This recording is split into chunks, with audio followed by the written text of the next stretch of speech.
Hello student, मैं शिवानी सोलन आपका welcome करती हूँ आपके अपने यूट्यूब चैनल एसएससी बुलेट पर। आज हम इस सेशन के अंदर बच्चों क्लोज टेस्ट करने वाले हैं। जैसे बहुत सारे स्टूडेंट के मैसेज आ रहे थे कि मैम क्लोज टेस्ट की सीरीज़ को आप प्लीज़ कंटिन्यू रखिए, तो डेफिनेटली मैं क्लोज टेस्ट के बहुत सारे क्वेश्चंस आपको कराने वाली हूँ, प्रीवियस क्वेश्चंस। आज हम इस सेशन के अंदर जो क्वेश्चंस करने वाले हैं क्लोज टेस्ट के, वो आपके सीजीएल मेंस के क्वेश्चंस हैं। चलिएगा स्टार्ट करते हैं क्लोज टेस्ट। कुछ ऐसे भी स्टूडेंट्स होंगे जिन्होंने फर्स्ट टाइम ये सेशन ले रहे होंगे क्लोज टेस्ट का, और हो सकता है स्टूडेंट्स को यही ना पता हो कि क्लोज टेस्ट क्या होता है, फर्स्ट टाइम एसएससी का एग्जाम देने वाले हो। तो आपको मैं एक चीज़ बता दूं, क्लोज टेस्ट जो होता है बच्चों एक इनकम्प्लीट पैराग्राफ होता है। क्लोज टेस्ट एक इनकम्प्लीट पैराग्राफ होता है। अब आपको एक चीज़ ध्यान रखनी है कि जब चीज़ इनकम्प्लीट है तो डेफिनेटली आपको उसको क्या करना है, कंप्लीट। अब कंप्लीट करने के लिए क्लोज टेस्ट में सबसे ज़्यादा जो ज़रूरत होती है वो ग्रामर की होती है। आप बच्चों ने बहुत बार देखा होगा, ब्लैंक फॉर्म में आपको पैराग्राफ गिवन होता है, ब्लैंक फॉर्म में आपको पैराग्राफ दिया गया होता है, उस दिए गए पैराग्राफ को आपने कंप्लीट करना होता है। कंप्लीट किसकी हेल्प से करेंगे? अगर सपोज आपके पास 5 क्वेश्चंस आपको एग्जाम में मिल रहे हैं क्लोज टेस्ट के, तो आप बच्चे एक चीज़ ज़रूर नोटिस करेंगे कि direct minimum 3 and maximum 4 questions completely based on grammar होते हैं। और रीडिंग और वोकैब की बात करें, 1 से 2 क्वेश्चन। अगर ये 3 पूछेगा तो ये 2 पूछेगा, ये 4 पूछेगा तो ये 1 पूछेगा। ये आपका वोकैब और रीडिंग का पार्ट होता है। अगर हम बात करें क्लोज टेस्ट की, तो स्टार्ट करते हैं सेशन को बच्चों। ये क्लोज टेस्ट आपके सीजीएल मेंस का है जो 11/9/2019 में पूछा गया था। अब देखो यहाँ पे पॉइंट क्या आता है, क्लोज टेस्ट के अंदर आप देख सकते हो पैराग्राफ को ब्लैंक फॉर्म में दे रखा है। जो भी ब्लैंक होगा उसके लिए नीचे 4 ऑप्शंस गिवन होंगे, 4 नीचे ऑप्शन दिए गए होंगे। आपको सिंपल ये चेक करना है कि उनमें से कौन सा ऑप्शन उसमें फिल होकर उस पैराग्राफ को कंप्लीट करेगा। जैसे उसने बोला, I was the friends with the artist Bupin, he was one of the dash human being I have ever met. अब देखो एक चीज हमेशा आप बच्चे ध्यान रखेंगे, वहां पर बात हो रही है पास्ट की, ये बात क्लियर है, पास्ट की बात हो रही है। लेकिन उसे बोला ही वॉज वन, वो एक था, किन में से? बहुत सारों में से, ठीक है, बहुत सारे ह्यूमन बीइंग में से। अब जब आप बात करते हैं बच्चों एक से ज्यादा की, 2 चीजें होती है, एक होता है पॉजिटिव और एक होता है कंपैरेटिव, और एक होता है आपका सुपरलेटिव। तो जब आप 2 से ज्यादा की बात करेंगे तो आप हमेशा ध्यान रखेंगे आप वहां यूज करते हैं सुपरलेटिव को, आप वहां यूज करते हैं सुपरलेटिव को। तो यानी कि हम 2 से ज़्यादा ह्यूमन बींग्स की बात करें जिसमें से वो एक था, तो जैसे ही हम बात करेंगे सुपरलेटिव की तो हम वहाँ पे यूज़ करेंगे फाइनेस्ट को, यूज़ करेंगे हम किसको यूज़ करेंगे? फाइनेस्ट को। तो इसलिए हमारा आंसर ऑप्शन सेकंड हो जाएगा। नेक्स्ट क्वेश्चन पर आते हैं बच्चों। नेक्स्ट उसने बोला, I learned dash from him. अब उसने उससे सीखा a lot, the more, lots या फिर द लेस। अब उसने सीखा है तो कम तो सीखा नहीं होगा।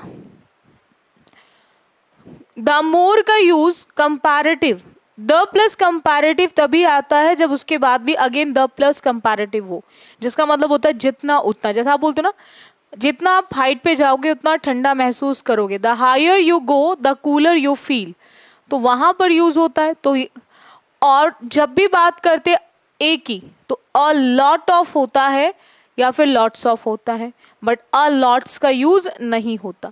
तो इसलिए हमारा आंसर ऑप्शन अगेन क्या आ जाएगा? A lot of. नेक्स्ट आते हैं, थर्ड क्वेश्चन देखिएगा। When we were in Baroda we dash meals together all the time. अब अगेन वर की बात हो रही है, वर की बात हो रही है, तो वर का मतलब वो बोल रहा है जब वो वहाँ रहते थे तो फुल टाइम वो लोग मील जो खाना होता था एक साथ खाते थे। अब जब बात पास्ट की हो रही है तो डेफिनेटली पास्ट का ही यूज करेंगे हम।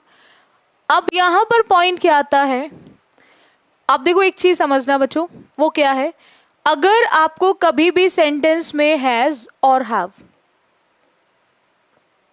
विदाउट एनी हेल्पिंग वर्ब दिया हुआ, उससे पहले कोई भी हेल्पिंग वर्ब नहीं दी गई है, तो आप डेफिनेटली इसका यूज करेंगे सिंगुलर के साथ हैज और प्लूरल के साथ हैव।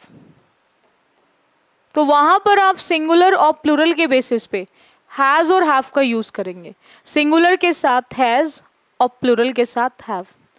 लेकिन अगर इनसे पहले कोई भी हेल्पिंग वर्ब दी गई हो, चाहे विल हो, चाहे वुड हो, चाहे शैल हो या फिर शुड हो, कैन हो या फिर कुड हो, तो उस केस में आप बच्चे ध्यान रखेंगे उनके साथ हम कभी भी ग्रामर में ना तो हैज का यूज करते हैं और ना ही कभी भी हैड का यूज करते हैं। हम उस केस में ना तो हैज का यूज करते हैं और ना ही हैड का। हैज की जो पास्ट फॉर्म होती है वो आपकी हैड होती है, ठीक है, वहां सिर्फ और सिर्फ आपका हैव आता है। अब ऑप्शंस को एलिमिनेट करना बहुत आसान है। मैं आपको हमेशा कहती हूँ कि मैक्सिमम टाइम कोशिश किया करो एलिमिनेशन मेथड को ही यूज करने की। सबसे बेस्ट होता है क्वेश्चंस को करने का तरीका। हमने वुड के साथ हैड देखा, हम जानते वुड के साथ हैड का यूज नहीं होगा, हैविंग हैड का यूज नहीं होता, हैज हैड एक साथ नहीं आता। कौन सा ऑप्शन बचा है, दैट इज फोर्थ। तो fourth is the correct answer option. We would have meals together all the time. Next आते हैं, I dash remember how his care taker dash family to him. अब वो बोल रहा है रिमेंबर, यानी कि अभी प्रेजेंट की बात कर रहा है कि वो अभी भी वो उस चीज को क्या करता है। नेवर नेगेटिव वर्ड है, नेगेटिव वर्ड एलोन अकेले के लिए, अनटिल टाइम के लिए आता है, तो यहाँ पे क्या यूज होगा, स्टिल। क्या यूज होगा बच्चों, still. I still remember how his care taker dash, how his care taker dash family to him and he would often. अब बात किसकी हो रही है, केयर टेकर के बाद इज, वॉज, वी या फिर वर। हम यहां पर बात कर रहे हैं फ्रेंड्स वॉज, फ्रेंड्स पास्ट में थे, स्टोरी पास्ट में चल रही थी। अब हमें ये क्लियर है कि केयर टेकर कितने हैं, एक सिंगुलर के साथ या तो वॉज आएगा या फिर इज आएगा, वर का यूज तो नहीं होगा, या तो वॉज आएगा या फिर इज आएगा, वर का यूज होगा नहीं, बी का यूज होगा नहीं। अब इन दोनों में से जो आंसर ऑप्शन डिसाइड करेगा वो आपके इस स्टोरी का टेंस डिसाइड करेगा। हम बात किसकी कर रहे हैं बच्चों, पास्ट की। हम बात किसकी कर रहे हैं बच्चों, पास्ट की। और पास्ट के केस में हम हमेशा वॉज का यूज करेंगे, हम इज का यूज नहीं करेंगे, क्योंकि इज जो है बच्चों वो प्रेजेंट टेंस को बताता है और वॉज आपके पास्ट टेंस को बताता है, एंड स्टोरी जो है वो आपकी पास्ट में है, ठीक है। तो यहाँ पर आप पास्ट के बेसिस पे यूज करेंगे वॉज। इतना क्लियर हुआ सभी को। चलिए नेक्स्ट आते हैं, family to him and he would often dash his children to school. जब भी बच्चों आपको वुड मिले, जब भी आपको शुड मिले, जब भी आपको कैन मिले, जब भी आपको कुड मिले, मे मिले, माइट मिले, मस्ट मिले, यानी कि पॉइंट सिंपल क्या आता है, ये सब आपके मोडाल्स हैं। So after modals we use only first form of the verb. Modals के साथ हम ग्रामर में यूज करते हैं वर्ब की फर्स्ट फॉर्म। सो आपको ध्यान रखना है, यहाँ पर हमें यूज करनी है वर्ब की फर्स्ट फॉर्म, यहाँ पर यूज करनी है हमें वर्ब की फर्स्ट फॉर्म। तो हम क्या लिखेंगे, ड्रॉप। हम क्या लिखेंगे बच्चों, ड्रॉप। तो उसी के बेसिस पे वुड के साथ वर्ब की फर्स्ट फॉर्म लिखनी है ड्रॉप। टू ड्रॉप आईएनजी और थर्ड फॉर्म का यूज हम कभी भी नहीं करते विद वुड। हाँ, वुड के साथ अगर हैव होता, परफेक्ट की बात होती, तो डेफिनेटली हम ड्रॉप्ड का यूज करते। चलेगा, नेक्स्ट आते हैं। नेक्स्ट क्वेश्चन है कि his children to school and taught dash mathematics. His children to school and taught dash mathematics. Again अब आपको एक चीज ध्यान रखनी है, वो पॉइंट क्या आ रहा है बच्चों, टीच की सेकेंड एंड थर्ड फॉर्म होती है टॉट, पढ़ाना। टीच की सेकेंड एंड थर्ड फॉर्म होती है टॉट, यानी कि पढ़ाना। आपको एक चीज ध्यान रखनी है बच्चों, वो क्या है कि जब भी हम वर्ब की बात करते हैं, पढ़ाना, after verb we use only objective case of pronoun। जब भी वर्ब की बात करेंगे तो आपको pronoun का यूज करना है objective case. we use only objective case of pronoun। अब यहां पर अगर मैं बात करूं दोस्त की, तो डेमोस्ट्रेटिव प्रोनाउन का यूज नहीं होगा, this that these those. There आपका पसेसिव एडजेक्टिव है, एंड कभी भी हम यूज नहीं करते वर्ब के बाद पसेसिव एडजेक्टिव, तो ये भी यूज नहीं होगा। दे सब्जेक्टिव है, तो सब्जेक्टिव का भी यूज हम कभी नहीं करेंगे, तो बचता क्या है, them. Them is a objective case, and after verb जो यूज होना है वो ऑब्जेक्टिव केस ऑफ प्रोनाउन ही होना है, तो इसीलिए हमारा आंसर ऑप्शन 4th हो जाएगा। आई होप आपको हर एक पॉइंट क्लियर हो गया होगा। चलिएगा, नेक्स्ट आते हैं। अगेन 8 की बात करें, his studio was in the dash of the house and. Was in the dash, कहीं ना कहीं जो उसका स्टूडियो उसके घर के कहाँ पर था, तो जब हम बात करते हैं बीच की, देखो जब हम बात करेंगे बीच की, तो बीच के लिए हम लोग क्या यूज करेंगे, सेंटर। हम क्या यूज करेंगे, सेंटर, ठीक है। जिसका एरिया फिक्स है, घर का पूरा एरिया फिक्स है, कितने उसमें वो घर बना हुआ है, तो उसका सेंटर पॉइंट होगा, तो वहां पर हम क्या यूज करेंगे बच्चों, सेंटर। नेक्स्ट आते हैं, नेक्स्ट पॉइंट आता है बच्चों, of the house and dash for anyone to come in. अब हमने क्या देखा यहाँ पर, वॉज इन। वॉज का मतलब हो गया सीधा, अगर हम बात करें यहाँ पर वॉज की, तो वॉज का मतलब, अब यहाँ पर उसने स्टूडियो बोला, वहाँ पर है and dash for anyone to come. अब कोई भी आया था नहीं, बात हो रही है जब वो सेंटर में है, तो डेफिनेटली आज भी कल भी, any time anyone can come, तो वहाँ पर हम यूज़ करेंगे बच्चों ओपन। वर्ब की फर्स्ट फॉर्म हम यूज़ करेंगे ओपन, ठीक है, क्योंकि वहाँ पर हम लोग किसका यूज़ करेंगे बच्चों, ओपन का यूज़ करेंगे। पॉइंट क्लियर है सभी को, ठीक है।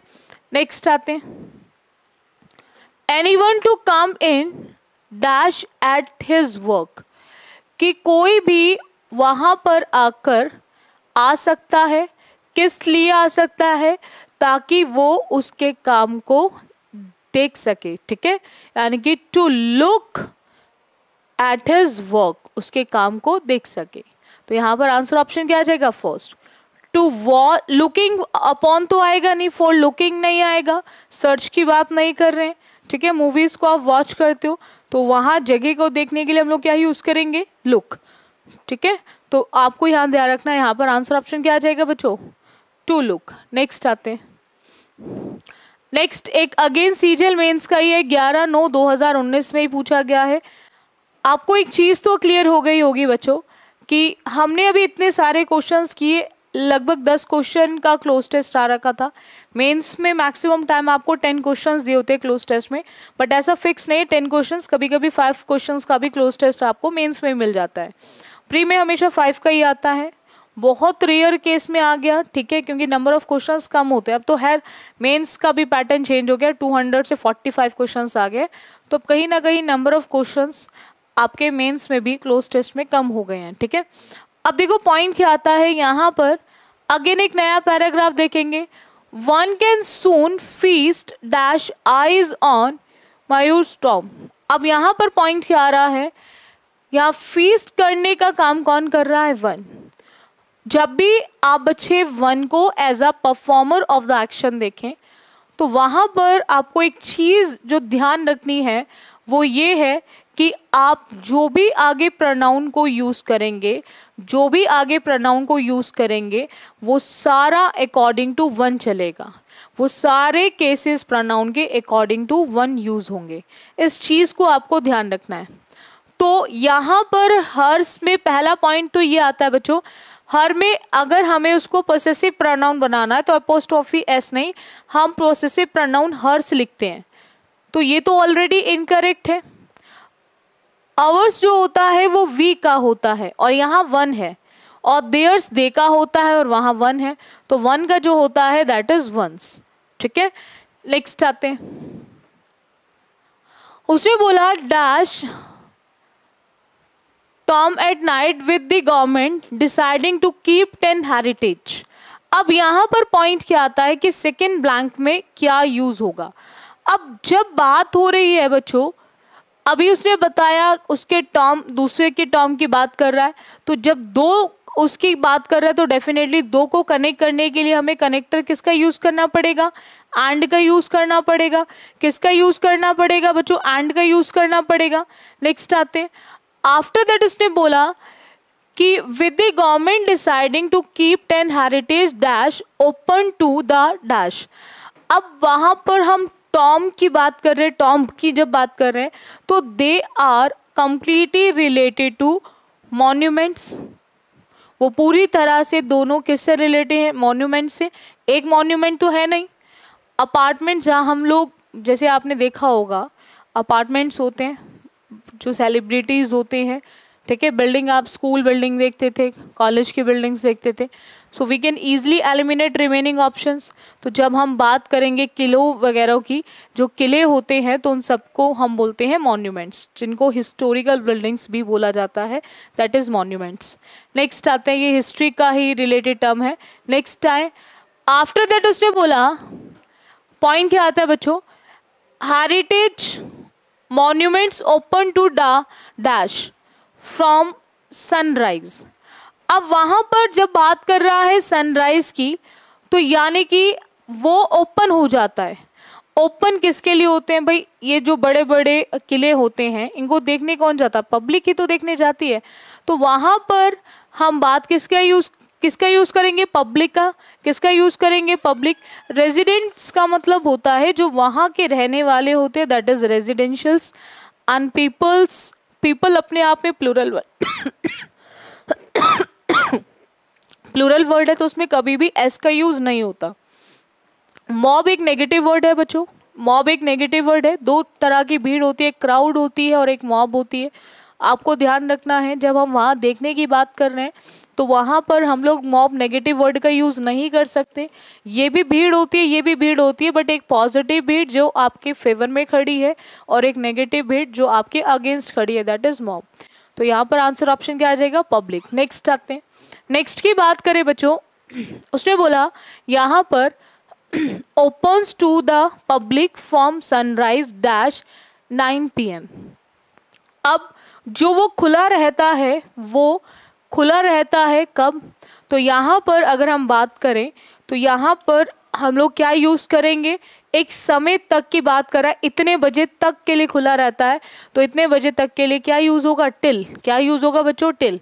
ठीक है, तो हम वहाँ पे टिल का यूज़ करेंगे। नेक्स्ट आते हैं, नेक्स्ट पॉइंट की बात करें बच्चों तो उसने बोला the announcement was made, announcement was made dash morning by the union minister for culture and the announcement was made dash morning. अब बात कर रहे हैं मॉर्निंग की, तो मॉर्निंग से पहले दिस दैट दोज या फिर देन। तो अब मॉर्निंग से पहले अगर हम बात करें तो हमें ये क्लियर है कि वहाँ पर हम किसका यूज़ करेंगे, हम दैन का यूज़ तो नहीं कर सकते, एक की बात हो रही है, दोज का यूज़ भी नहीं कर सकते। दैन का मतलब तब होता है जो इफ़ के साथ यूज़ होता है। तो अब यहाँ पर पॉइंट क्या आता है बच्चों कि हम किसका यूज़ करेंगे, तो तो यहाँ पर हम यूज करेंगे दिस मॉर्निंग। हम इजिली दैन को दोज एक से ज्यादा, मॉर्निंग एक है तो इसलिए हमें दिस का यूज करना पड़ेगा।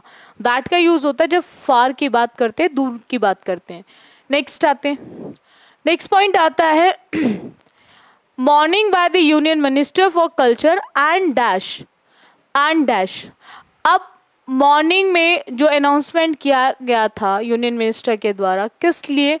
जब वहाँ पब्लिक आती है, और पब्लिक जब आती है वहाँ पर वहाँ के कल्चर के लिए, तो वहाँ पर किस लिए आते हैं? एक टूरिज्म ही तो है वो, एक प्लेस क्या है, टूरिस्ट लोग आते हैं वहाँ, देखते हैं, चीज़ों को देख के चले जाते हैं। दैट इज़ वो लोगों के लिए क्या बन गया? एक टूरिज्म बन गया है। यानी कि आंसर ऑप्शन क्या आ जाएगा बच्चों इसमें? 4th आ जाएगा। नेक्स्ट आते हैं, आफ्टर दैट उसने बोला currently most monuments dash for visitors at 6 PM। Mostly क्या होते हैं जो मॉन्यूमेंट्स होते हैं विजिटर्स के लिए, अब वो क्या हो जाते हैं? अब आपको ध्यान रखना है, क्लोज या फिर वॉज क्लोज्ड या हैविंग क्लोज्ड या फिर वॉज बीइंग क्लोज्ड। तो अब आपको ये चेक करना है कि इसमें क्या यूज होगा। तो अब आपको एक सिंपल सा पॉइंट क्या देखना है कि करंटली की बात कर रहा है। बात किसकी कर रहा है? करंटली। और करंटली किसको बताता है? प्रेजेंट को।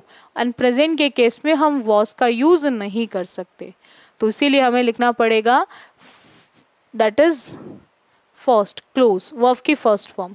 हम फर्स्ट फॉर्म इसलिए लगा रहे हैं, मॉन्यूमेंट्स लिखा हुआ है एंड मॉन्यूमेंट्स का मतलब प्लूरल, और प्लूरल के साथ हम यूज करते हैं वर्ब की फर्स्ट फॉर्म।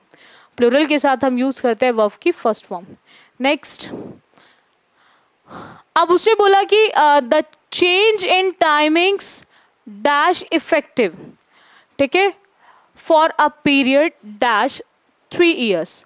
अब जो टाइमिंग में जो चेंज है वो होनी चाहिए।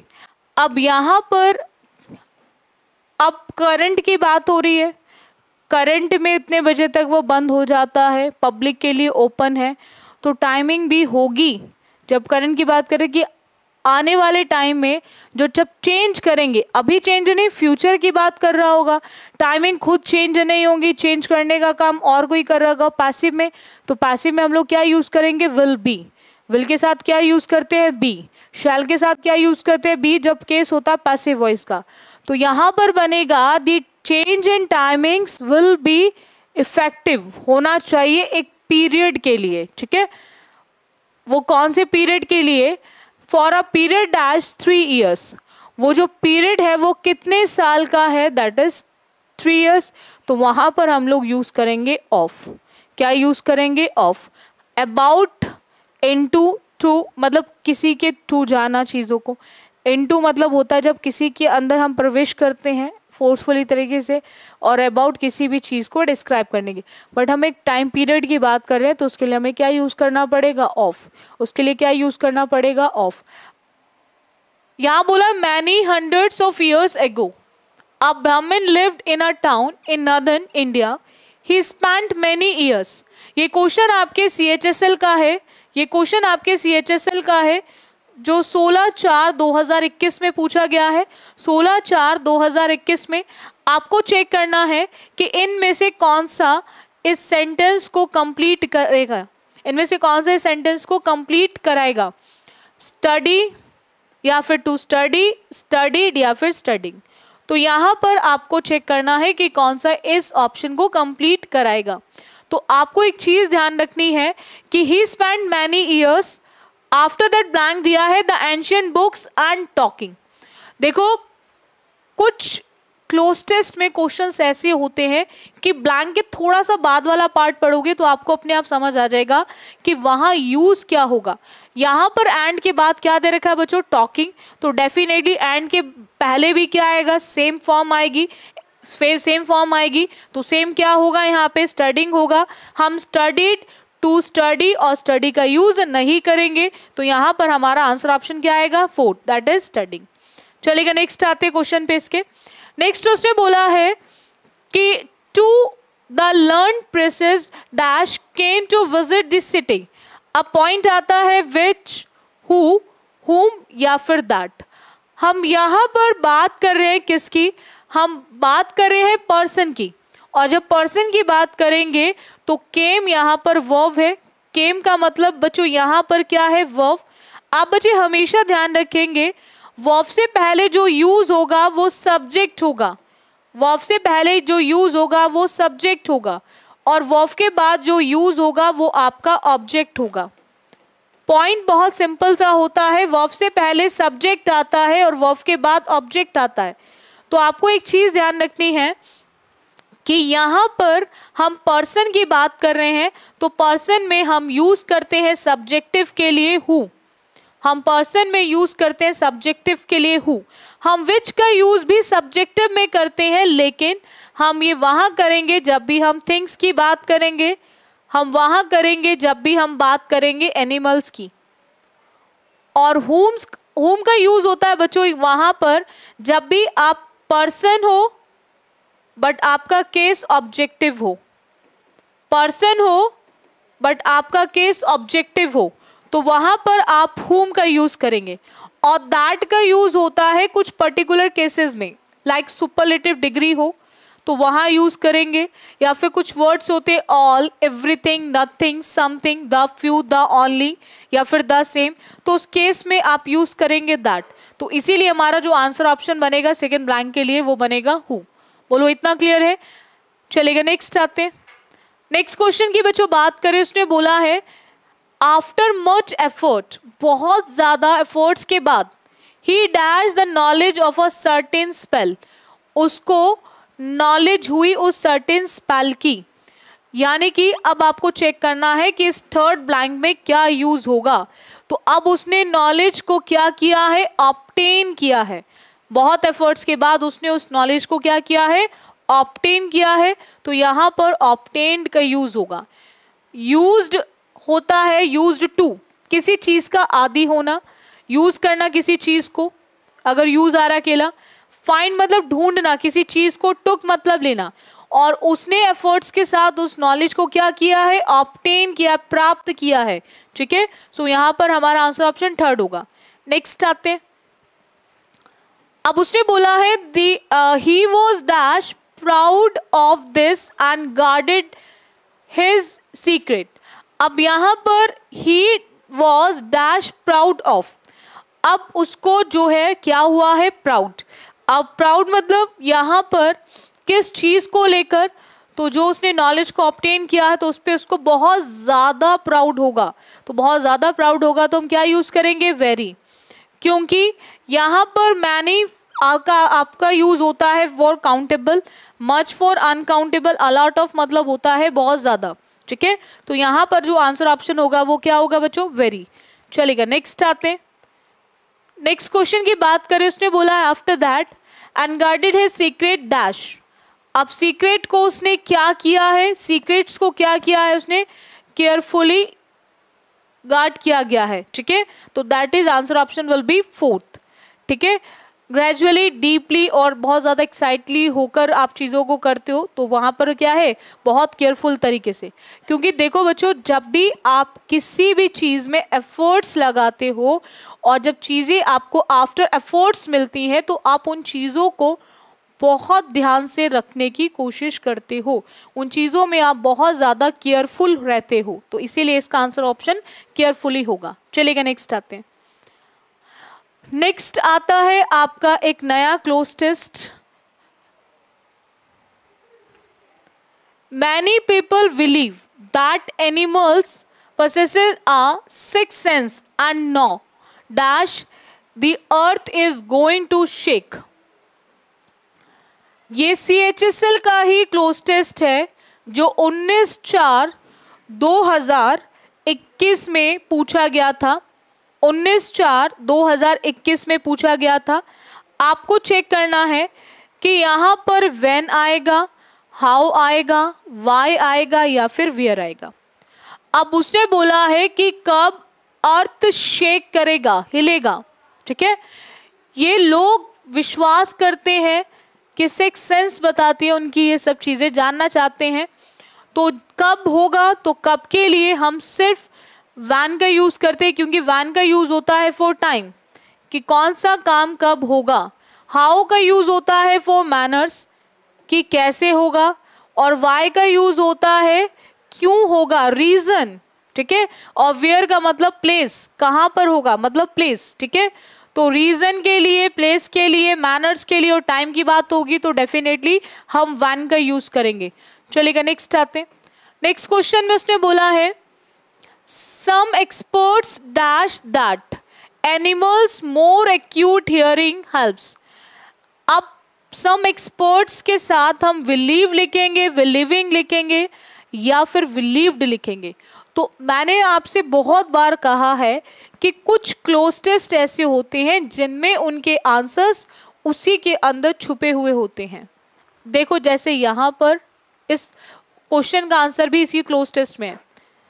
पीपल क्या कर रहे थे, बिलीव।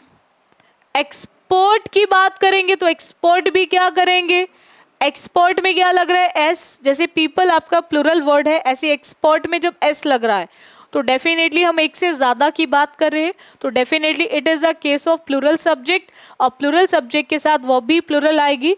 तो यहाँ पर हम लिखेंगे बिलीव, वर्ब की फर्स्ट फॉर्म। वर्ब की फर्स्ट फॉर्म जो होती है बच्चों वो प्लुरल वर्ब होती है, जो प्लुरल सब्जेक्ट्स के साथ यूज होती है। बिलीविंग आईएनजी का यूज कभी भी विदाउट हेल्पिंग वर्ब नहीं होगा। बिलीव्ड होता है पास्ट में, स्टोरी पूरी चल रही है प्रेजेंट में, तो इसीलिए हम यहाँ पर पास्ट का यूज नहीं कर सकते। एंड आर बिलीविंग, बिलीव के साथ कभी भी आईएनजी नहीं आता। करते हो तो बिलीव, मैं विश्वास कर रहा हूं नहीं, मैं विश्वास करता हूं, तो यहाँ पर आपको ध्यान रखना है जैसे सीम होता है, लुक होता है, अपीयर होता है, ये आईएनजी को लेकर नहीं आते, तो ऐसे बिलीव के साथ आप सिंपल लिखेंगे बिलीव, ठीक है। सो अगर सिंगुलर होता तो बिलीव्स हो जाता, प्लुरल है तो बिलीव रहेगा। चलेगा, नेक्स्ट आते हैं। नेक्स्ट क्वेश्चन उसने बोला है hearing helps dash to hear और फील द अर्थ्स वाइब्रेशन। अब यहां पर पॉइंट आता है कि दे होगा, अस होगा, वन होगा या फिर देम होगा। अब देखो यहां पे हेल्प्स की बात करें, हेल्प्स की बात करें बच्चों तो हेल्प्स आपकी वर्ब है, एक्शन है ना। हेल्प्स आपकी क्या है बच्चों, वर्ब है, एक्शन है। तो आपको एक चीज ध्यान रखनी है कि वर्ब से पहले सब्जेक्ट आएगा और वर्ब के बच्चों बाद हमेशा ऑब्जेक्ट आएगा, वर्ब के बाद हमेशा ऑब्जेक्ट आएगा। कुछ ऑब्जेक्टिव केस होते हैं, जैसे मैं बात करूं, एक होता है सब्जेक्टिव बच्चों,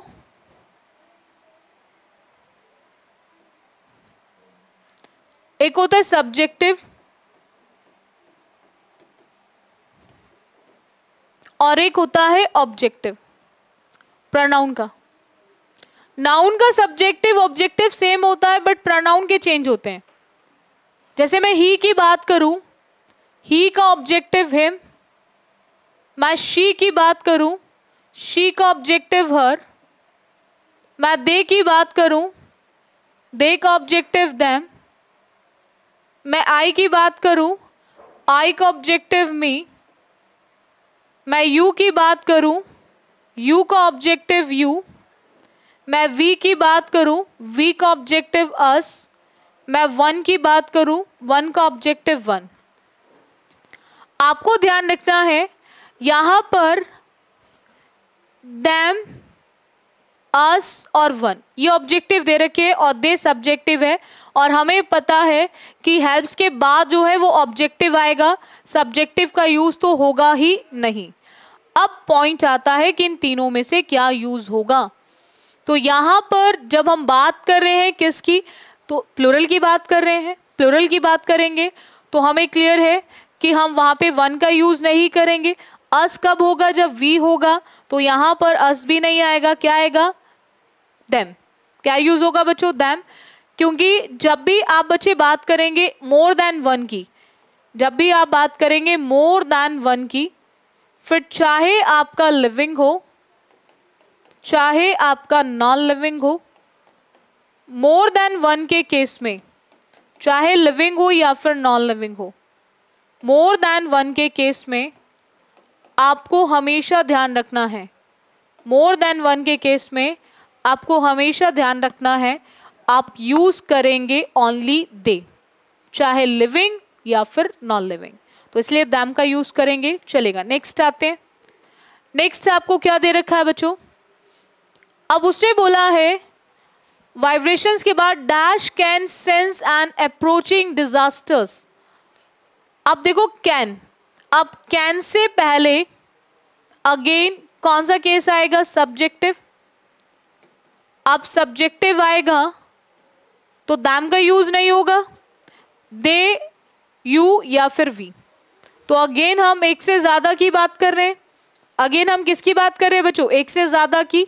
तो जब एक से ज्यादा की बात करें तो यू और वी का यूज नहीं होगा, किसका यूज होगा, दे का। चलिए नेक्स्ट आते हैं। Approaching disasters long before human dash what's going on. अब उसने बोला कि सिंपल उनसे क्या हुआ, रियलाइज हुआ, रिन्यू हुआ, रिफ्लेक्ट हुआ या रिस्टोर हुआ। तो यहां पर रिस्टोर की बात करें, किसी भी चीज को कलेक्ट करना, रिटेन करके रखना, रिस्टोर कर देना, स्टोर करके रखना, ठीक है। तो स्टोर की बात नहीं हो रही है, रिफ्लेक्ट जो आपको दिखाई दे, और रिन्यू होता है जब आप बहुत ज्यादा एग्जॉस्ट हो जाते हैं, तो उसका अपोजिट क्या होगा, रिन्यू, रिफ्रेश, रिक्रिएशन। तो उन्होंने क्या किया है, रियलाइज किया है ह्यूमंस ने कि व्हाट्स गोइंग ऑन, ऐसा उन्होंने क्या किया है, रियलाइज किया है, ठीक है। तो यहां पर आंसर ऑप्शन रियलाइज होगा, चलेगा। नेक्स्ट आते हैं। नेक्स्ट आपका आता है आपका नेक्स्ट क्लोज टेस्ट। अगेन ये क्लोज टेस्ट बच्चों आपके CHSL का ही है, जो 11/8/2021 में पूछा गया है, 11/8/2021 में पूछा गया है, चलेगा। क्लोज टेस्ट में क्या दे रखा है, the short story in literature is usually concern with a single effect conveyed in only one और डैश फ्यू सिग्निफिकेंट। अब फ्यू का यूज हुआ है तो डेफिनेटली लिटिल का यूज तो होगा नहीं, और लिमिटेड का यूज भी नहीं होगा, ठीक है। अब आपको आंसर ऑप्शन या तो अ को डिसाइड करना है या फिर द को। As a correct answer option या तो अ को टिक करेंगे या फिर द को। मैंने एक क्लास ली थी आपके SSC बुलेट पे, जिसमें मैंने डिफरेंस बहुत ही इजी टू अंडरस्टैंड लैंग्वेज में समझाया था आप लोगों को, difference between few and little, जिसमें तीनों केसेस बताए थे, फ्यू के भी और आपके लिटिल के भी। कब फ्यू आता है, कब अ फ्यू आता है, कब द फ्यू आता है। सेम कब लिटिल आता है, कब अ लिटिल आता है, कब द लिटिल आता है। फ्यू का यूज हम आर्टिकल ए के साथ तब करेंगे जब थोड़ा बहुत सेंस होगा पॉजिटिव, एंड द के साथ तब करेंगे जब कंप्लीट होगा। क्या हमें यहाँ पे कंप्लीट मेंशन है, जैसे अब मैंने आपसे बोला कि जितने स्टूडेंट्स क्लास में आए थे मैंने उन सबको पढ़ा दिया, यानी कि यहाँ मेंशन है जितने क्लास में आए थे उन सबको पढ़ा दिया। तो वॉट एवर देयर इज, जितना भी केस है, जब उन सब की बात की जाएगी तो हम फ्यू से पहले द लगाएंगे, बट यहाँ पर ऐसा कोई भी केस हमें गिवन नहीं है, तो इसीलिए हम द का यूज नहीं करेंगे। हम किसका यूज करेंगे, फ्यू से पहले आर्टिकल ए का। इट मीन्स हम कहीं ना कहीं कुछ पॉजिटिव सेंस की बात कर रहे हैं, चलेगा। नेक्स्ट आते हैं। The dash encourages economy of setting. अब क्या एनकरेज करेगी, एनकरेजेस आपकी क्या है, वर्ब है। एनकरेजेस बच्चों क्या है आपकी, वर्ब है, तो डेफिनेटली वर्ब से पहले क्या आएगा, नाउन आएगा, ठीक है। एनकरेज होता है जो आपको प्रोत्साहित करे, एक बढ़ावा दे कुछ करने के लिए, ठीक है। तो वहां पर किस चीज, कौन सी चीज इकोनॉमी की सेटिंग को बढ़ा रही है, एनकरेज कर रही है, तो वो उसकी कौन कर रही है, प्रैक्टिस। आपने पढ़ा होगा एक वर्ड होता है प्रैक्टिस, ये वाला, देखो ये एग्जाम में बहुत आता है, और एक वर्ड होता है प्रैक्टिस, ये वाला आप ध्यान रखेंगे। एस का मतलब होता है आपका वर्ब, एक्शन, ठीक है, अभ्यास करना, और सी का मतलब होता है नाउन, यानी कि अभ्यास। तो आपको ध्यान रखना है कि हम यहां पर बिफोर वर्ब लिखेंगे प्रैक्टिस, यानी कि सी। हम प्रैक्टिस वर्ड का यूज करेंगे, सी का यूज करेंगे। बोलो इतना क्लियर है सभी को? चलेगा। नेक्स्ट आते हैं, शेप समझते हो किसी भी चीज की, फॉर्म जब बदल जाए, ट्रांसफॉर्म, ट्रांसम्यूट, वोकैब भी याद हो जाएगी आपको। फॉर्म मतलब चेंज होना, कन्वर्ट होना, एंड प्रोसीजर जो होता है किसी भी काम को करने का। चलेगा। नेक्स्ट आते हैं, उसने बोला economy of setting dash narrative and the omission of a. अब क्या है कि एनकरेज कर रही है जो आपकी प्रैक्टिस है इकोनॉमी ऑफ सेटिंग की, वो narrative and the omission of. अब कहीं ना कहीं वो उसको क्या करने की बात कर रहे हैं, जब हम कहीं ना कहीं नरेटिव पर आ रहे हैं और ओमिशन यानी कि ओमिट करने की बात करें, चीज़ों को कम करने की बात करें, तो कम का मतलब हमारा लॉन्ग और लेंदी तो होगा नहीं, तो कम का मतलब होता है दैट इज कंसाइज करना, किसी चीज़ को इन शॉर्ट बोलना। बोलते हैं ना, मुझे इतना ज़्यादा डिटेल्स मत दिया करो, मुझे चीज़ों को कॉन्क्लूडेड वे में बोलो, कंसाइज वे में बोलो, चीज़ों को कम से कम करके बोलो, ठीक है, चीज़ों को शॉर्ट करके बोलो, ठीक है। तो यहाँ पर आपका आंसर ऑप्शन हो जाएगा दैट इज कंसाइज। नेक्स्ट आते हैं, नेक्स्ट उसमें बोला है उसने बच्चों कि and the omission of a dash plot, omission of a dash plot. अब क्या होगा, स्लाइट, फ्यूज्ड, कंपाउंड या फिर कॉम्प्लेक्स। अब आपको चेक करना है इसमें क्या होगा। तो अब आप बात कर रहे हो कहीं ना कहीं किस चीज की, तो यहाँ पर बात कर रहे हैं, उसने छोटा भी करा, ठीक है, omission of a dash plot कि character is disclosed in action, disclose हो जाए, क्योंकि चीज़ें बहुत ज़्यादा कॉम्प्लेक्स हैं, चीज़ें बहुत क्लियर नहीं है, चीज़ें बहुत ज़्यादा कॉम्प्लेक्स वे में है, तो इसीलिए उनको क्या करने के लिए बोला है कि वहाँ पर वो चीज़ें क्या होगी, करेक्टर को डिस्क्लोज करेगा इन एक्शन फॉर्म में। आफ्टर दैट अगर हम बात करें यहाँ पर नेक्स्ट पॉइंट की, तो नेक्स्ट उसने बोला है in action and a dash encounter but is seldom fully developed despite its relatively limited scope, कि कहीं ना कहीं उसका जो स्कोप है बहुत लिमिटेड है।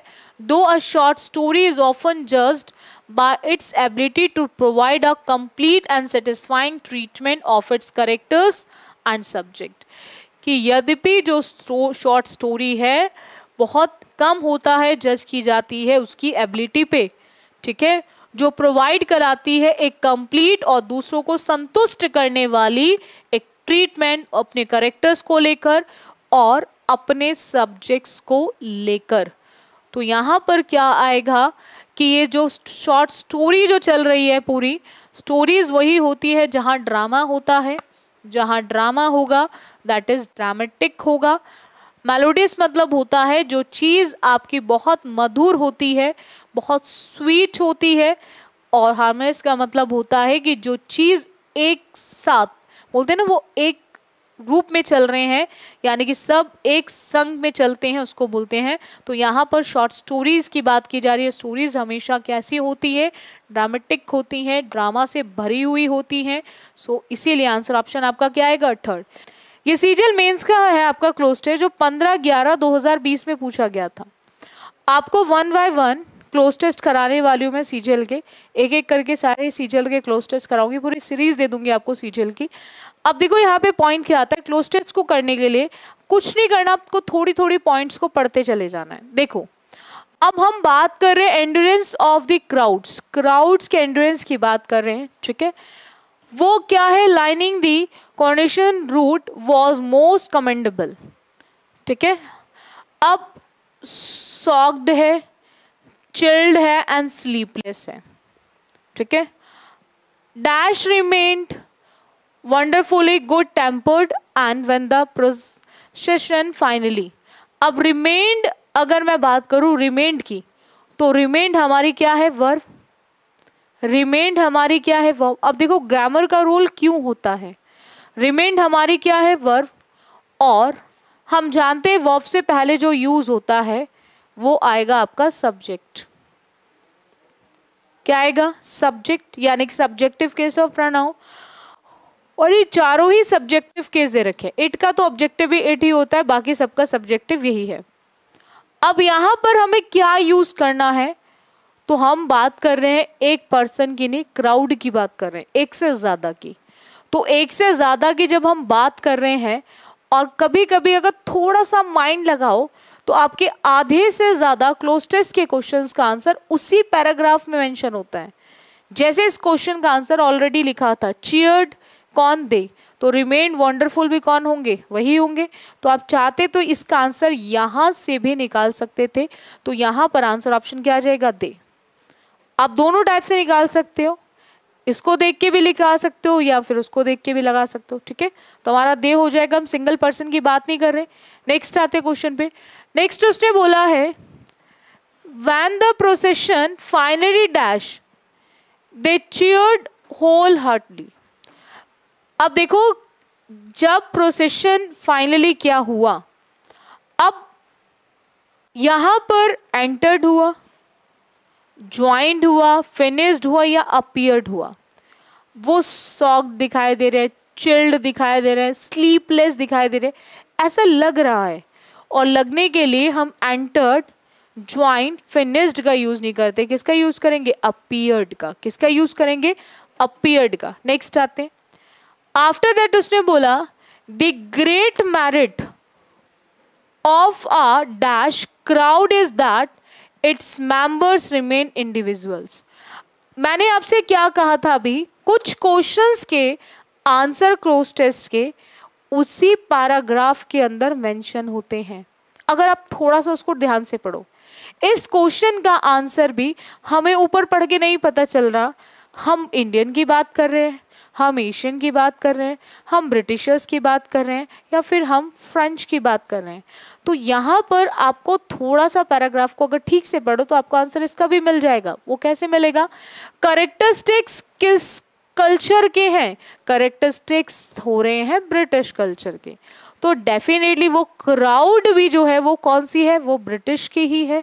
वो क्राउड भी किसकी है, ब्रिटिश की है, क्योंकि जिसका वो कल्चर है, जिस कल्चर के वो कैरेक्टरिस्टिक्स हैं, जिस कल्चर के अगर मैं बात करूं, जैसे बहुत सारे सबका अलग अलग कल्चर होता है, ठीक है, सबके अपने अपने रीति रिवाज होते हैं, ठीक है, सबके अपने अपने अलग अलग तरीका होता है, हर किसी का कल्चर अलग होता है। तो यहाँ पर कैरेक्टरिस्टिक कौन से कल्चर के हैं, तो ये ब्रिटिश कल्चर के हैं। तो डेफिनेटली यहाँ पर हम क्राउड भी किसकी बात कर रहे हैं, ब्रिटिश की बात कर रहे होंगे। तो इसका आंसर भी आप आसानी से पैराग्राफ से निकाल सकते थे, that is fourth, that is British. Crowd is that, तो यहाँ पर आप ब्रिटिश का यूज करेंगे, ठीक है, क्राउड से पहले, तो ब्रिटिश आ जाएगा। नेक्स्ट आते हैं। It is dash characteristic of the British culture that British people can collect. अब उसने बोला कि it is dash characteristic. It is dash characteristic मतलब कि वहां पर ग्रेट जो लाभ है ब्रिटिश को, ब्रिटिश क्राउड को, वो ये है कि उसके मेंबर हमेशा इंडिविजुअल रहते हैं, ठीक है। और यही क्या है, शायद ये कैरेक्टरिस्टिक है आपके ब्रिटिश कल्चर का। तो अभी वो क्लियर नहीं है, तो यानी कि हम क्या यूज करेंगे, परहैप्स, शायद वो उनका ये कल्चर है, उनका वो रीति रिवाज है। आफ्टर दैट कि that British people can collect in crowds, कि कलेक्ट होते हैं क्राउड्स में, भीड़ में। Dash do not turn into mobs, वो क्राउड में तो कलेक्ट होते हैं लेकिन वो कभी भी मॉब में चेंज नहीं होते। देखो, दो चीजें होती हैं, एक होता है क्राउड और एक होता है मॉब। दोनों लोगों की भीड़ होती है, दोनों ही बच्चों लोगों की भीड़ होती है, बट डिफरेंस इतना है, एक पॉजिटिव होती है और एक आपकी नेगेटिव होती है। एक भीड़ आपकी पॉजिटिव होती है और एक भीड़ आपकी नेगेटिव होती है। तो ये एक बेसिक सा डिफरेंस होता है आपके क्राउड और मॉब के बीच में। अब यहां पर बोल रहा है कि British people can collect in crowds dash do not turn into mobs. अब यहां पर सिंपल सा पॉइंट क्या हो रहा है कि यहां पर अगर मैं बात करूं, अब डू मतलब हमारा हो गया वर्ब, डू मतलब हो गया हमारा वर्ब, तो वर्ब से पहले क्या आएगा सब्जेक्ट, वर्ब से पहले क्या आएगा सब्जेक्ट, तो यहाँ पर हम सब्जेक्ट क्या यूज करेंगे विच, सब्जेक्ट क्या यूज करेंगे विच, क्योंकि हुम आता है फॉर पॉसेसिव पर्सन, हु आता है फॉर सब्जेक्टिव पर्सन, और व्हाट का यूज होता है जब भी आप बात करते हैं, जब भी आप बात करते हैं किसी भी इंसिडेंट की, या फिर आप बात करें किसी भी इंसिडेंट के साथ स्टेटमेंट की, तो यहाँ पर आंसर ऑप्शन विच आ जाएगा। आई होप आपको सारे पॉइंट्स क्लियर हो गए होंगे। चलिएगा नेक्स्ट आते, एक नया क्लोज टेस्ट और देखेंगे। टेम्पटेशन ऑफ वन काइंड और another lure everyone, the important thing is dash them from gaining a foothold in our dash। अब यहां पर मैं बात करूं is की, और is के बाद हमें क्या दे रखा है ब्लैंक, तो is के बाद हमें ये क्लियर है, इसके बाद अगर हम बात करें यहाँ पे प्रिवेंटेड की, तो यहाँ पर थिंग इज इम्पॉर्टेंट दैम, तो यहाँ पर प्रिवेंटेड वर्ड का यूज तो नहीं होगा क्योंकि यहाँ पे कोई एक्टिव पैसिव का केस नहीं है, पैसिव नहीं है। इसके साथ हम लोग कभी भी फर्स्ट फॉर्म या टू के साथ आईएनजी फॉर्म का यूज नहीं करते, तो बचता क्या है दैट इज टू प्रिवेंट, बचता क्या है बच्चों टू प्रिवेंट, तो क्या बनेगा यहाँ पे foothold, the important thing is to prevent them from gaining a foothold in our. After that देखो क्या आएगा इन अवर डैश, इन अवर डैश। अब हमने कहीं ना कहीं उन्होंने जो टेम्पटेशन होती है किसी भी चीज को एल्यूर, अट्रैक्ट, आकर्षित, जो आकर्षण होता है, अब वहां पर वो सब चीजें कहीं ना कहीं क्या करती हैं, कहीं ना कहीं किस चीज पर पड़ती हैं, कहीं ना कहीं हमारे माइंड पर, कहीं ना कहीं हमारे किस पे माइंड पर। नेक्स्ट आते हैं, नेक्स्ट की बात करें, उसने बोला है बच्चों कि as soon as we detect the first, जैसे ही हमने डिटेक्ट किया, चीज़ों को इन्वेस्टिगेट करोगे, चेक करोगे, तो कहीं ना कहीं चीज़ें निकलेंगी। अब आप उन्होंने डिटेक्ट क्या किया टेम्पटेशन का, अब मैसेज किया, तो मैसेज कोड सिंबल डिटेक्ट होते हैं, डिटेक्ट होता है उसका साइन, कि कहीं ना कोई चीज़ की ज़रूर गड़बड़ है, तो उसका साइन मिलेगा of temptation.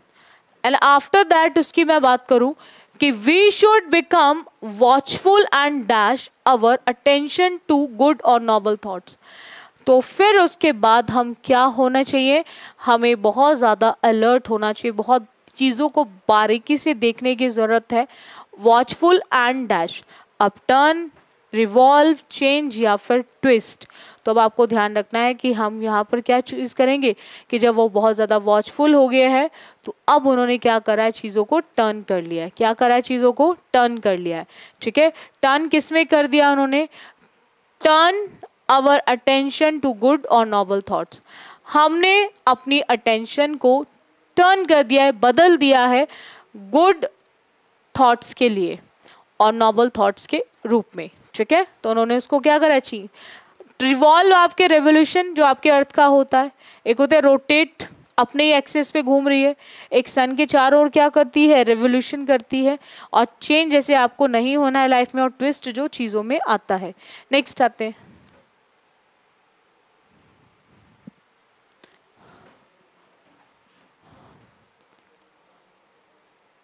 Playing with the temptation. Next की बात करें, dash we wait till the temptation becomes to, dash we wait till the temptation becomes to. अब वो कहीं ना कहीं बोल रहा है कि किस चीज को लेकर, कि यदि या unless, unless is used for condition and until is used for time. Unless का यूज कंडीशन के लिए होता है बच्चों, और ना नहीं बोलने में जब होगा, नेगेटिव वर्ड होगा तब यूज होगा, और अनटिल का यूज होता है बच्चों टाइम के लिए, अनटिल टाइम के लिए, और अनलेस कंडीशन के लिए। तो अब आपको यहाँ पे ध्यान रखना है, जब वो बोल रहा है कि dash we wait till the temptation becomes to, तो वहां पर हम लोग क्या यूज करेंगे, इफ, वहां पर हम क्या यूज करेंगे, इफ। ठीक है, एंड आफ्टर दैट उसने क्या बोला बच्चों, बिकम्स टू, बिकम्स टू। अब वो क्या हो गई है, स्ट्रॉन्ग हो गई है, बड़े हो गई है, फिबल हो गई है, या वीक हो गई है। अगर मैं बात करूं वाले की मतलब होता है जब बहुत ज़्यादा बोल्ड हो, स्ट्रांग हो, बहुत ज़्यादा। और फेबल का मतलब होता है जो बहुत ज़्यादा कमज़ोर हो, जो बहुत ज़्यादा कमज़ोर हो। ठीक है, अगर हम बात करें यहाँ पर, अगर हम बात करें टेम्पटेशन बिकम्स टू, तो टेम्पटेशन बहुत ज़्यादा क्या हो गई है, स्ट्रॉन्ग हो गई है, बहुत ज़्यादा मजबूत हो गई है। ठीक है, फेबल का मतलब यानी कि बहुत ज़्यादा क्या हो गई है, बोल्ड हो गई है, यानी कि स्ट्रॉन्ग हो गई है। ठीक है, तो स्ट्रॉन्ग के साथ साथ नेक्स्ट आते हैं। आफ्टर दैट उसने बोला playing with the temptation dash to welcoming it. अब यहाँ पर playing with the temptation dash to welcoming it, अब अमाउंट आएगा, अमाउंट्स आएगा, अमाउंटेड आएगा या फिर अमाउंटिंग आएगा। अब आपको इसको चेक करना है कि हम लोग क्या यूज़ करेंगे, अमाउंट, अमाउंट्स, अमाउंट, अमाउंटिंग। तो अब आपको सिंपल सा ध्यान रखना है कि हम बात कर रहे हैं विद, और विद जब भी एज अ कनेक्टर आता है इन इंग्लिश ग्रामर, वहाँ वर्ब हमेशा विद से पहले वाले केस के अकॉर्डिंग यूज होती है। जो भी विद से पहले आपको दिया गया होगा एज अ नाउन और एज अ प्रोनाउन, उसके अकॉर्डिंग आप वर्ब को यूज करेंगे। अब देखो यहाँ पर हमने देखा कि यहाँ पर प्रेजेंट में चल रही हैं चीजें, हम प्रेजेंट केस की बात कर रहे हैं, तो अमाउंटेड वर्ड तो यूज होगा नहीं। अमाउंटेड वर्ड क्यों यूज नहीं होगा, क्योंकि ये वर्ब की सेकेंड फॉर्म है, और सेकेंड फॉर्म होती है पास्ट में, और बात किस में चल रही है, प्रेजेंट में। तो हमें ये क्लियर है कि अगर बात प्रेजेंट में चल रही है तो पास्ट का यूज नहीं होगा। अमाउंट में आईएनजी आपके प्रोग्रेसिव को बताता है, और आईएनजी कभी भी आपके हेल्पिंग वर्ब के बिना यूज नहीं होता। आईएनजी कभी भी आपके हेल्पिंग वर्ब के बिना यूज नहीं होता। तो यहाँ पर ये भी इनकरेक्ट हो गया। अब यहाँ पर जब विद आ रहा है एज अ कनेक्टर, तो फर्स्ट के अकॉर्डिंग, प्ले में जब आईएनजी लग गया तो यहाँ पर अकॉर्डिंग टू प्लेइंग हम लोग कैसा यूज करेंगे, सिंगुलर वर्ब। अब सिंगुलर का यूज करेंगे तो इसलिए हमें अमाउंट में लगाना पड़ेगा एस, और इसलिए हमारा आंसर ऑप्शन फर्स्ट होगा, सेकेंड नहीं होगा। क्योंकि जहां पर भी वर्ब में लगता है एस और ईएस, जहां पर भी वर्ब में लगता है एस और ईएस, वहां पर आपको ध्यान रखना है, वहां पर आपको ध्यान रखना है कि हम हमेशा यूज करते हैं वर्ब में एस और ईएस का मतलब होता है वर्ब हमेशा यूज होगी सिंगुलर फॉर्म में। ठीक है, अब नेक्स्ट आते हैं to welcoming it. In fact the safest dash is to avoid situations in which we may be tempted। Safest क्या होता है, सेफेस्ट क्या है, हम प्लेइंग किसकी बात कर रहे हैं, टेम्पटेशन की, थॉट्स की। तो ये सब क्या है हमारे आइटम्स, नो, ट्रैक, ऑब्जेक्ट, ये सब हमारी क्या है, थिंग्स। तो जो सेफेस्ट थिंग है, वो सेफेस्ट थिंग क्या है, is to avoid situation in which we may be tempted. उन सिचुएशंस को अनदेखा करना, उन सिचुएशंस को अवॉइड करना जो कैसी होती हैं, टेम्पटेड हो सकती हैं। ठीक है, आफ्टर दैट नेक्स्ट क्वेश्चन की बात करें, if dash all our care are temptation become severe. अगर वो बहुत ज़्यादा खतरनाक हो जाए, बहुत ज़्यादा डेंजरस बन जाए, बहुत ज़्यादा मतलब तकलीफ देने वाली बन जाए, तो यहाँ पर अगर हम बात करें इफ के बाद, तो वहाँ पर आपको ध्यान रखना है हम क्या यूज़ करेंगे, दैट इज डिस्पाइट। उसके बावजूद भी, इन डिस्पाइट, ठीक है, डिस्पाइट का यूज़ करेंगे। बिकॉज ऑफ इंस्टेड होता है किसी की जगह पे किसी और चीज़ का यूज़ करना। इन केस इफ होता है बिकॉज ऑफ, जब आप रीज़न को एक्सप्लेन कर रहे हो। तो यहाँ पर तो अभी रीज़न है ही नहीं।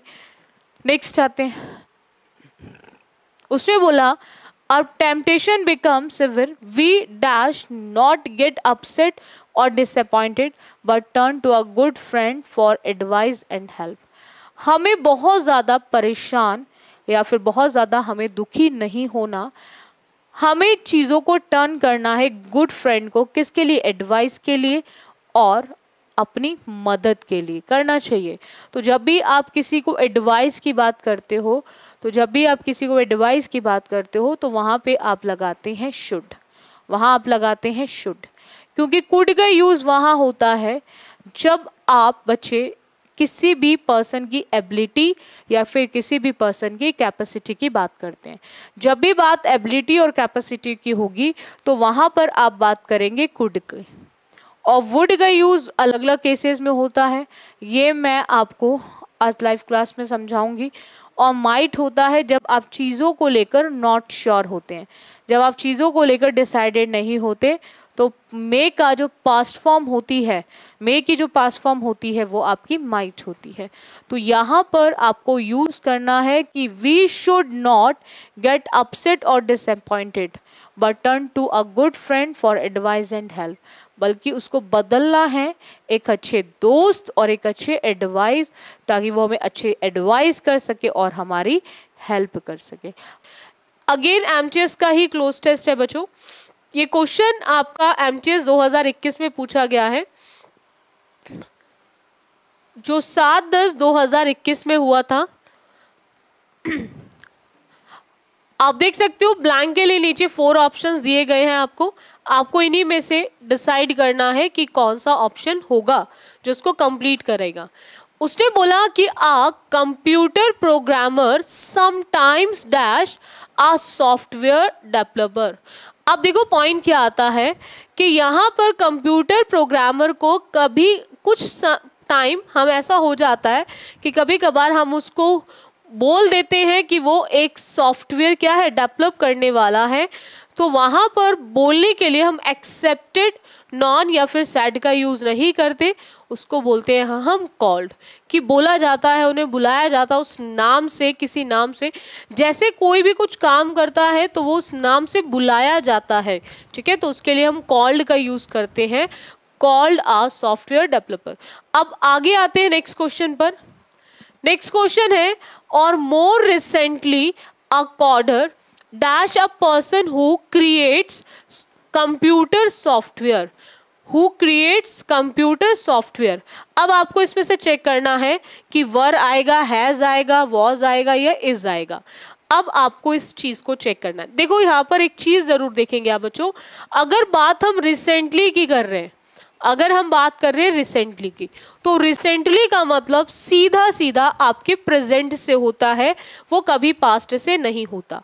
तो आप इजीली 2 ऑप्शंस को एलिमिनेट कर सकते हो, क्योंकि आपका वर एंड वॉज ये दोनों पास्ट को बताता है और रिसेंटली आपके प्रेजेंट को बताता है। अब आता है ऑप्शन सेकेंड और 4th का नंबर, कि बिटवीन सेकेंड एंड 4th इसमें से कौन सा सही आंसर ऑप्शन होगा। हम बात कर रहे हैं कि एक प्रोग्रामर की जो रिसेंटली एक कोडर भी है, सो यहाँ पर अ पर्सन हु क्रिएट्स। तो अब जब बात की जा रही है एक पर्सन की, तो उसके लिए हम सिंगुलर के साथ क्या लगाएंगे, इज। क्या लगाएंगे बच्चों, इज। हम हैज का यूज क्यों नहीं कर सकते, हम हैज का यूज इसीलिए नहीं करेंगे बच्चों यहाँ पर, उसका रीजन ये है क्योंकि हैज अगर हेल्पिंग का काम कर रहा है तो थर्ड फॉर्म लेकर आएगा, और पोजीशन है तो पीछे नाउन या प्रोनाउन और ऑनरशिप का केस होगा। तो यहाँ पर ऑनरशिप का केस नहीं, यहाँ बात कर रहे हैं पर्सन की, तो ये बीइंग का केस है, तो बीइंग के लिए हम इज, आर, एम का यूज करते हैं, हम हैज, हैव और हैड का यूज नहीं करते। इस चीज को आपको ध्यान रखना है। चलेगा, नेक्स्ट आते हैं। नेक्स्ट पॉइंट की बात करें बच्चों, अब आते हैं हमारे थर्ड क्वेश्चन पे। उसने बोला कि the term computer programmer can dash to a specialist in the area of computers. अब यहाँ पर नो, मीन, स्पेसिफाई या फिर रेफर, हम बात कर रहे हैं एक टर्म की जो कंप्यूटर प्रोग्रामर है, तो वो एक स्पेशलिस्ट उस चीज को बता रही है जो कंप्यूटर का ही एरिया है उसके अंदर। तो उसके अंदर वो उसको क्या करेगी, रेफर करेगी, उसको नो, मीन या स्पेसिफाई नहीं करेगी। इसीलिए हमारा जो आंसर ऑप्शन होगा वो फर्स्ट होगा। चलिएगा, नेक्स्ट आते हैं। नेक्स्ट पॉइंट आता है बच्चों इसके अंदर, और to a journalist dash writes quotes. अब देखो राइट्स वर्ब है, देखो बच्चों वर्ब से पहले हमेशा आपका सब्जेक्ट और वर्ब के बाद हमेशा आपका ऑब्जेक्ट, ये आपको ध्यान रखना है। वर्ब से पहले सब्जेक्ट और वर्ब के बाद हमेशा ऑब्जेक्ट। जब भी, ये आपको ध्यान रखना है कि जब भी आप बात करेंगे वर्ब से पहले तो सब्जेक्ट और वर्ब के बाद तो ऑब्जेक्ट। इस चीज के लिए हमें यहाँ पर देखना पड़ेगा। अब ये क्वेश्चन आपका सीधा सीधा रिलेटिव प्रोनाउन से है। ये क्वेश्चन आपका सीधा सीधा रिलेटिव प्रोनाउन से दे रखा है। रिलेटिव प्रोनाउन whom का यूज होता है जब भी आप ऑब्जेक्टिव की बात करते हैं, और वर्ब से पहले कभी भी ऑब्जेक्टिव यूज नहीं होगा। दैट का यूज बच्चों हम वहां करते हैं जब सुपरलेटिव डिग्री की बात करें, बेस्ट, वाइजेस्ट, ब्रेवेस्ट, ठीक है, या फिर all, the same, the only, the few, everything, nothing, something, anything, यानी कि कुछ फिक्स्ड वर्ड्स के साथ भी हम दैट का यूज करते हैं। विच का यूज सब्जेक्टिव फॉर्म में भी होता है। सब्जेक्टिव उनके लिए जो कोई पर्सन की जगह थिंग हो या फिर एनिमल हो, और विच का यूज आपके पसेसिव फॉर्म में भी होता है जब आपका नॉन लिविंग का पोजीशन हो, तो वहां पर भी आप विच का यूज करें। लेकिन वर्ब से पहले सब्जेक्ट और लिखने के काम की बात करेंगे तो लिखने का काम हमेशा पर्सन ही करता है, क्योंकि सब्जेक्टिव ये भी है और सब्जेक्टिव ये भी है, बट ये सब्जेक्टिव वहां पर होगा, सब्जेक्ट का काम वहां करेगा जहां पर बात होगी एक पर्सन की। यानी कि जब भी पर्सन का सब्जेक्टिव फॉर्म होगा तो वहां पर हम हु का यूज करेंगे। किसका यूज करेंगे? हु का। तो यहां पर आपको ध्यान रखना है, हम राइट से पहले क्या लिखेंगे बच्चों? हु। राइट से पहले क्या लिखेंगे? हम हु का यूज करेंगे। इतना क्लियर हुआ पॉइंट? डाउट है किसी को? नेक्स्ट आते हैं बच्चों। अब आफ्टर दैट इसमें उसने बोला कि नेक्स्ट क्वेश्चन पर आते। Some programmers who dash web programming languages add a prefix, a suffix or both to every page title। अब who dash web, तो who के साथ हम डेफिनेटली verb का यूज करेंगे। अब आगे उसने बोला है कि वो वेब प्रोग्रामिंग लैंग्वेजेस के साथ साथ ऐड कर रहा है, उसमें प्रीफिक्स भी ऐड कर रहा है, सफिक्स भी ऐड कर रहा है, और हर पेज के टाइटल पे इन सब चीज़ों को ऐड किया रहा है। ऐड करने के लिए हम डिस्प्ले, स्टडी, वर्क का यूज़ करेंगे, बट हम स्टडी और डिस्प्ले का यूज़ नहीं करेंगे। पॉइंट आता है वर्क के साथ विद या फिर वर्क के साथ ऑफ। तो जब आगे प्रोग्राम्स लिख दिए हैं तो वहाँ पर ऑफ का यूज़ नहीं होगा, वहाँ पर किसका यूज़ होगा? विद का। किसका यूज़ होगा बच्चों? विद का। तो हम प्रोग्राम्स के साथ हम लिखेंगे वर्क विद। क्या लिखेंगे बच्चों? Work with. इतना क्लियर हुआ पॉइंट? आई होप आपको हर एक पॉइंट क्लियर हो रहा होगा। चलेगा, नेक्स्ट आते हैं। आज अब ये क्लॉज टेस्ट 2 करेंगे हम। क्लोज टेस्ट 2 करेंगे। अब देखो यहाँ पर अगेन बोल रहा है कि वो फर्स्ट उसकी बात कर रहा है प्रॉफिटेबल। प्रॉफिट समझते हो ना, जो फ्रूटेबल चीज होती है, जो आपको फायदा देने वाली होती है। I was again dash man. अब प्रॉफिट दे रही है कोई चीज, तो प्रॉफिट देने वाली चीज आपको पुअर तो बनाएगी नहीं, गरीब तो करेगी नहीं, आपको डल भी नहीं करेगी, और प्रॉफिट का मतलब आपको हेल्दी नहीं करेगी, आपको क्या करेगी? वेल्दी। ठीक है।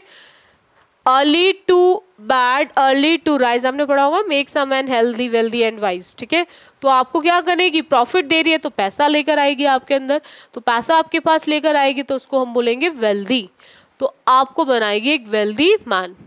नेक्स्ट क्वेश्चन पर आते हैं बच्चों। नेक्स्ट क्वेश्चन दे रखा है इसके अंदर, I did not lack for luxury और एंटरटेनमेंट। ठीक है। Dash my friend I could not rest for long. अब इस ब्लैंक के लिए आपको चेक करना है कि यहां पर क्या यूज होगा। अब देखो उसने बोला सबसे पहले I did not lack for luxury. अब उसके पास लैकिंग मतलब कमी नहीं है एंटरटेनमेंट और लग्जरी की। माई friend I could not rest for long, फिर भी बहुत ज़्यादा समय तक उसने रेस्ट नहीं किया। जब भी आप दो अपोजिट चीज़ों की बात करें, एक प्लस की और एक माइनस की, या फिर एक माइनस की और एक प्लस की, तो उस केस में आप कभी भी एंड का यूज नहीं करेंगे, क्योंकि एंड का यूज होगा या तो दो ही पॉजिटिव हो या फिर दोनों ही नेगेटिव हो। और कनेक्ट करने के लिए इस केस में हम सिंस या फिर सो का यूज नहीं करते, इस केस में यूज करते हैं हम बट का। जब भी दो अलग अलग बातों की बात की जाएगी, यानी कि एक पॉजिटिव सेंस की और एक नेगेटिव सेंस की, तो ऐसे दो केसेस को जो जोड़ने का काम करता है वो आपका बट करता है, वो आपका एंड भी नहीं करता है। ठीक है, सो ये क्वेश्चन अगेन एमटीएस का ही है जो 8/10/2021 में पूछा गया है। चलेगा, नेक्स्ट आते हैं। नेक्स्ट क्वेश्चन दे रखा है बच्चों इसके अंदर, My friend, I could not rest for long. I dashed the salt air and the thrill of travel. अब उसने बोला am tasting, have tasted, had tasted या फिर taste। अब बात हो रही है I की, बात किसकी हो रही है? I की। अब जब I की बात हो रही है, जब I की बच्चों बात हो रही है, तो अब आपको ये एक चीज ध्यान रखनी है, टेस्ट मतलब वर्ब की फर्स्ट फॉर्म, और फर्स्ट फॉर्म आपके प्रेजेंट इंडेफिनेट में आती है विदाउट हेल्पिंग वर्ब। ठीक है, और एम टेस्टिंग जो है वो प्रेजेंट कॉन्टिन्यूअस में आती है, प्रेजेंट कॉन्टिन्यूअस में यूज होती है। आपको ध्यान रखना है, यहां चल रहा है हेड। हेड आपके पास्ट परफेक्ट को यानी कि पास्ट केस को बताता है, तो पास्ट को देकर आप इन दो ऑप्शंस को इजीली एलिमिनेट कर सकते हो। और हैव टेस्टेड की बात करें तो ये आपके प्रेजेंट परफेक्ट को बताता है, चाहे वो परफेक्ट हो, चाहे वो कॉन्टिन्यूअस हो या इंडेफिनिट हो, है तो वो प्रेजेंट का, तो इसीलिए हम हैव टेस्टेड का भी यूज नहीं करेंगे। सिर्फ एक ऑप्शन बचता है, वो है आपका थर्ड। तो third is the correct answer option, क्योंकि अगर स्टोरी प्रेजेंट में है तो वो प्रेजेंट में चलेगी, पास्ट में है तो वो पास्ट में चलेगी। तो यहाँ पर पास्ट की बात हो रही है, इसलिए हम उसको प्रेजेंट में यूज नहीं करेंगे। चलेगा, नेक्स्ट क्वेश्चन पर आते। नेक्स्ट क्वेश्चन है बच्चों इसके अंदर, the thrill of travel and adventure soon I dash by the will of Allah back to the seaport at Basra। अब यहां पर पॉइंट अगेन आता है, am pulled, was pulling, was pulled, had pulled। अब by the will of Allah, am तो use नहीं होने वाला, अगेन प्रेजेंट है। अब ये तीनों ही पास्ट को बताते हैं, ये तीनों ही पास्ट को बताते हैं। ठीक है, अब वो खुद तो हुआ नहीं होगा, यानी कि खुद तो वो हुआ नहीं होगा, करने वाला कोई और होगा। अब जब करने वाला कोई और होगा तो उस केस में आपको ध्यान रखना है, हम यूज करते हैं पैसिव वॉइस को, और पैसिव वॉइस में वॉज के साथ और वर के साथ दो फॉर्म की जगह एक ही फॉर्म आएगी, वो आती है थर्ड फॉर्म। लेकिन अगर यही एक्टिव होता तो आप वहां पर वॉज और वर के साथ यूज करते आईएनजी, वहां पर आप वॉज और वर के साथ यूज करते आईएनजी। बट यहां सेंटेंस किस में दे रखा है? पैसिव में, तो पैसिव में आज वॉज के साथ यूज करेंगे थर्ड फॉर्म। हैड का यूज होगा नहीं, ठीक है, अगेन ये भी एक्टिव का केस है, हैड बीन होता तो हो सकता था। वॉज पुलिंग एक्टिव का केस है और एक्टिव में सेंटेंस नहीं है, वो खुद तो पुल नहीं होगा, उसको करने वाला कोई और होगा, इसीलिए हम वॉज के साथ लगाएंगे वर्ब की थर्ड फॉर्म। पुल वर्ब की फर्स्ट फॉर्म होती है बच्चों खींचना, और पुल की सेकेंड और थर्ड फॉर्म होती है पुल्ड, सेकेंड भी और थर्ड भी। इस चीज को आपको ध्यान रखना है, तो इसीलिए हम लगाएंगे वर्ब की थर्ड फॉर्म। चलेगा, नेक्स्ट क्वेश्चन पर आते हैं। नेक्स्ट क्वेश्चन आता है बच्चों इसमें, dash I found a newly made ship with fine sails and the best equipment. अब आपको यहां पर चेक करना है कि डैश आई फाउंड करेक्ट इनमें से कौन सा होगा जो उसको कंप्लीट कराएगा। अब वो सी पोर्ट पे गया, सी पोर्ट पे गया तो उसे वहां पर मिला ना वहां पर मिला यानी कि उस प्लेस पे मिला, और उस प्लेस पे मिला यानी कि वहां पर हम क्या यूज करेंगे, वेयर। क्या यूज करेंगे, वेयर, क्योंकि वहां के लिए हम वाइल दो प्रोग्रेसिव एक्शन के लिए आता है, when as a conditional word आता है जब, या फिर कनेक्टर का काम करता है। वेयर एवर का यूज नहीं होगा जब हम प्लेस की बात करते हैं कि कहाँ मिला, ठीक है। वेयर का जो केस होता है वो प्लेस को बताने के लिए किया जाता है, तो यहाँ बनेगा where I found a newly made ship with fine sails and the best equipments, कि जब वो वहां पे गया तो वहां पर उसको मिली, क्या मिली वहां पे उसको, शिप मिली जो ऑलरेडी तैयार थी, ठीक है, और वो बेस्ट इक्विपमेंट के साथ तैयार की गई थी, ठीक है। सो यहाँ पर इसलिए हम लिखेंगे हमारा वेयर। इतना क्लियर हुआ सभी को? डाउट है किसी को? देखो बच्चों, हर एक पॉइंट को लिखा करो जो भी मैं आपको समझाती हूँ, चाहे वो कोई भी सेशन हो, वो ग्रामर का सेशन हो, आपका वोकैबुलरी का हो, या फिर आपका रीडिंग पार्ट का हो, हर पॉइंट को लिखा करो, अच्छे से नोट्स बनाओ प्रॉपर तरीके से, अच्छे से तैयारी करो, सही डायरेक्शन में तैयारी करो तो सिलेक्शन मिल जाएगा। सेलेक्ट होना कोई इतना बड़ा टास्क नहीं है, सही अप्रोच के साथ सही डायरेक्शन में मेहनत की जाए तो सिलेक्शन आपसे कोई भी छीन नहीं सकता। समय नहीं बर्बाद करना उन चीज़ों में जो हमें आगे काम नहीं आने, जैसे हमें फ़ोन का यूज़ करना है क्लासेस देखने के लिए, बट हमें फ़ोन का यूज़ नहीं करना है अननेसेसरी वेब सीरीज़ या फिर मूवीज़ देखने के लिए, ठीक है। एंटरटेनमेंट ज़रूरी है लाइफ में, बट इतना भी ज़्यादा एंटरटेनमेंट ज़रूरी नहीं है कि लाइफ में सिर्फ एंटरटेनमेंट ही रह जाए, ठीक है। तो आपको हर चीज़ को थोड़ा सा बैलेंस करके चलना है। लाइफ बैलेंसिंग लाइफ जो होती है वो सबसे बेस्ट होती है। हर चीज़ को बैलेंस करके चलो, पढ़ने पे फोकस करो, ठीक है। और जिन बच्चों ने भी अभी तक एसएससी बुलेट चैनल को सब्सक्राइब नहीं किया है, तो सबसे पहले आप सभी बच्चे एसएससी बुलेट चैनल को सब्सक्राइब कर ले, ताकि जिन बच्चों को नोटिफिकेशन नहीं मिलते, उनकी क्लासेस मिस हो जाती है। जैसे स्टूडेंट के मैसेज आए कि मैम हमने गोल्डन रूल वाली क्लास नहीं ली है। भाई आपने क्लास नहीं ली है, ठीक है, कोई इशू नहीं है, लेकिन अगर आप सब्सक्राइब कर लेते तो आपके पास नोटिफिकेशन आता, तो आपकी एक भी गोल्डन रूल की क्लास मिस नहीं होती। अभी भी मिस नहीं है, आपके यूट्यूब चैनल पर आप जाओगे जब एसएससी बुलेट पर, तो आपको मिल जाएगी, वहाँ पे अवेलेबल है। तो आप देखोगे उस प्लेलिस्ट के अंदर आपको गोल्डन रूल्स के नाम से आपको मिल जाएगा, उसके अंदर आप चले जाना, तो उसमें गोल्डन रूल्स के जितने भी क्लासेस हैं वो सब अवेलेबल होंगी। ऐसे आपका जिनका सिनोनिम एंटोनिम्स छूटा हुआ है वो वहाँ मिल जाएगा, ईडियम्स छूटे हैं वो वहाँ मिल जाएंगे।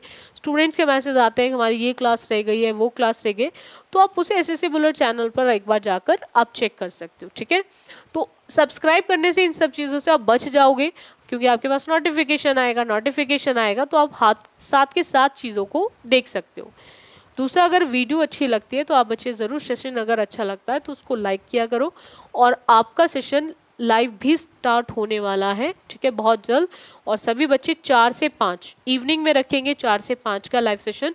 तो उस लाइव सेशन के अंदर आप सभी बच्चों को पार्टिसिपेट करना है। पार्टिसिपेट मतलब वो एक प्रैक्टिस पार्ट है, जो आपके बैक टू बैक एग्जाम्स आ रहे हैं, MTS, CHSL mains, CPO mains, CGL pre, तो इन सब एग्जाम्स को कंसिडर करके ही उस लाइव सेशन को लेकर आ रहे हैं। तो सभी बच्चे रेगुलर बेसिस पे तैयारी करो, लग के तैयारी करो, लाइव सेशन अटेंड करो, और जितना हो सकता है एसएससी बुलेट आपके साथ लगा हुआ है चीज़ों को आपको देने के लिए, और डेफिनेटली मिल भी रही है, आप उसको देख भी रहे होंगे, ठीक है। सो आज के लिए इतना रखें, बाकी करेंगे हम बच्चों नेक्स्ट क्लास में। So thank you student for this session.